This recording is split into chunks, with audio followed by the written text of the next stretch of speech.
sick.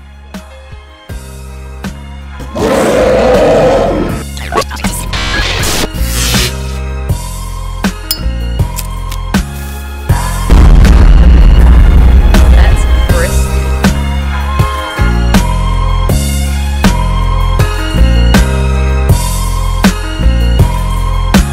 The legendary Big Sick.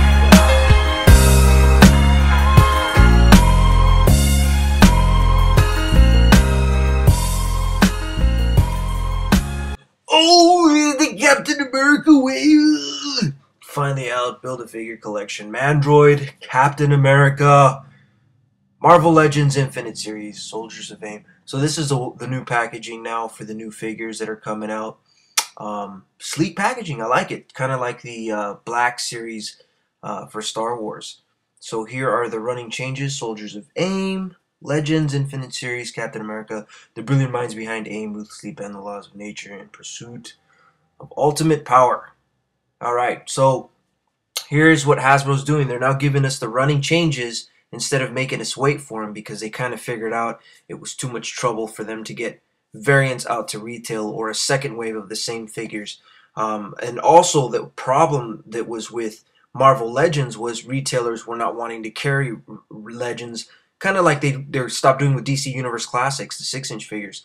So the only way that they could get them to carry these figures is to package them according to whatever new movie is coming out, or you know, for example, Captain America, the movie's coming out, the new Winter Soldier movie. So they're packaging it to go with the movie, so that retailers will say yes and carry it as part of their Captain America line, movie line. Same thing they'll be doing with X-Men or any future movies like the Avengers 2 and all that good stuff. You notice the packaging has no tape. Here's the directions to build a figure. Mandroid does not come with any story tidbit, so you guys aren't missing anything that won't be getting that. Here's the rest of the characters. We already know what's coming with the second wave. The fact that the package has no tape, I think was possibly an error by Hasbro. So anyways, let's get into this figure. Here's the bottom to the top. I'm reviewing this figure first because this figure was the most anticipated figure for me in this wave. Wasn't Captain America, wasn't Baron Zemo, wasn't Red Skull. This was the figure I was anticipating, and there's a reason for that. Not because of the A.I.M soldier, but because of the sculpt. This sculpt wasn't made for the A.I.M soldier, okay? This sculpt was originally made for a different character. Here's the Build-A-Figure piece it comes with. We all know that this is just a re-release of the Blue Ironmonger. Here's the first gun. A little small. Some detail there. Some paint. It wasn't just yellow. It's got black and blue, which is nice. Here's the other gun. Large gun. I like that they at least did something with the paint. You know, didn't just give us a yellow gun. Alright, let's get into this figure. Now the helmet here, it is sculpted. That mesh look is sculpted. Little paint defect there, but that's sculpted and then painted over. So the sculpt on this figure is really good. It's got that disc ball joint, which I like, instead of just a ball peg. So it allows the figure to look up and down a fair good amount. It's got that torso flex. Check out that body, huh?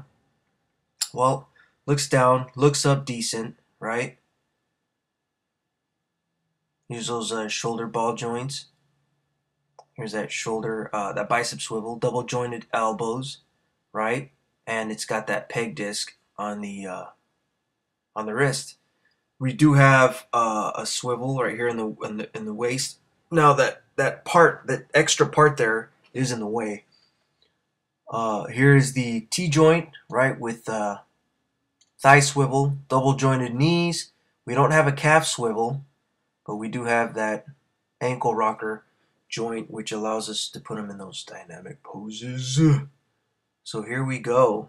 All right, let's get into this. Okay, let's pop this head back off. Just take off the belt.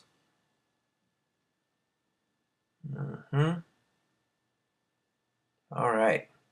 Well, here we go. Why am I excited about this sculpt?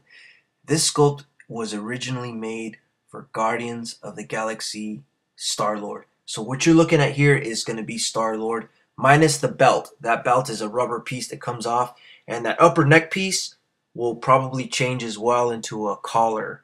But look at that sculpt, man. Very well sculpted down to the rivets on the shirt. Just this, they did a complete new sculpt, and they did it for Star Lord, and they figured we'll sculpt and get Star Lord out of the way now, but we'll use this sculpt for the AIM soldier, kind of like what they did with Marvel Universe. But this sculpt is just way better than the Marvel Universe figure by leaps and bounds. That's the belt I'm talking about. It's kind of a rubberish and uh, it's kind of glued in the center of the figure, so it's kind of an extra piece that goes all the way through the center.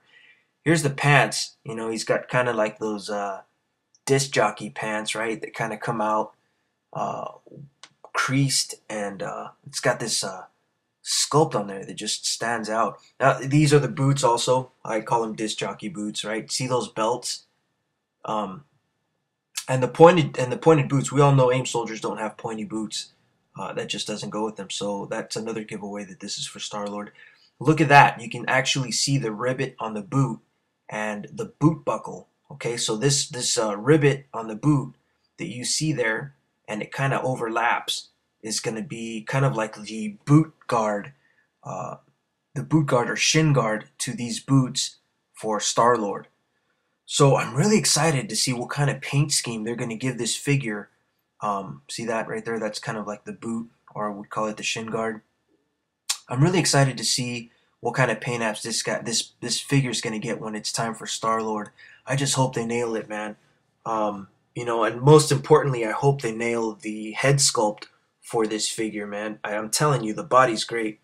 Here's the little utility belt. I don't know. Those look like what, gas grenades? I don't know. Smoke bombs.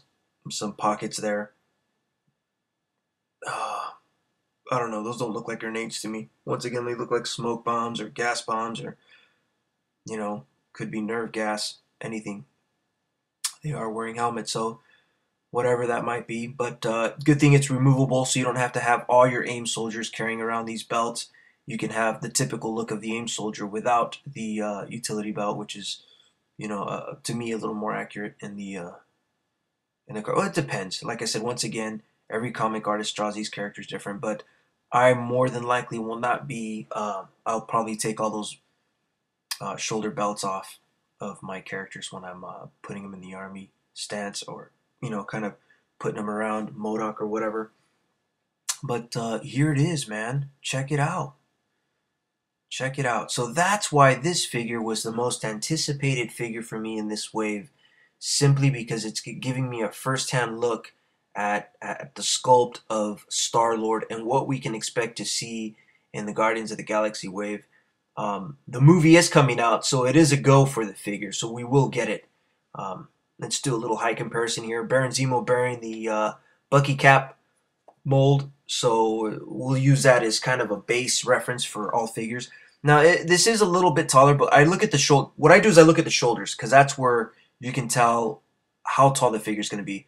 Not by the head, because that head does sit a little high, and that neck peg sits a little high on this figure. So this figure is roughly maybe just a tad bit taller than your regular 6-inch figure.